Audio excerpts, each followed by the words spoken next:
العزلة اللي تاخذ الانسان عن ظل العبد، هذه طقوس الشاعر اللي غاب لكن ما غدا. رجعت من بعد الظروف وبعد كبر الافتقاد، عقب فقدت العالم اللي غاب ما فيهم قدا. اللي يروح ما تفرق نهيم بكل واد، الوقت يمضي والسنين تروح الخضر وجرهدا.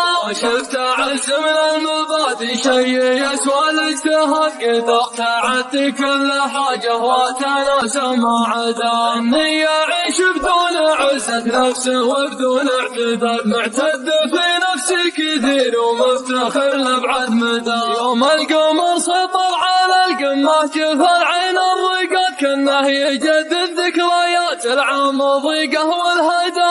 بعد رياض الصالحين وشي من زاد المعاد، طاحت من عيوني كثير اشياء وتفكيري هدى. البارحه ما غيرنا والليل مصباحها جاد، حرب ضروس سيوفها بحر الهجين والحدا. سويت لي برية يضرم لها راس القناد، فنجالها يجلى عماس الراس والدنيا فدان. عادت لضقت ما سمي علاها بدر الرماد، انا عزيز ومن عزاز وقلت للضيقه فدا. سويت مدري وين لكن رحت في ربوع البلاد، دقيت سلف الليل يا ناديت لبال الندى. سهقت بيدي غجرة البسام والليل استقاد، قام الهوى يكفف شالشها وانتقيت العسجدا. لين ثنت لي كل عصمة تثلم الحيد الجماد، عوفا تطمح للقصيد الشمس مسرى ومعدا. اثقل من الجلمود وامضى حد من حدب الهند، وصفه من الملاك نكسى من ضلاعين الهدى.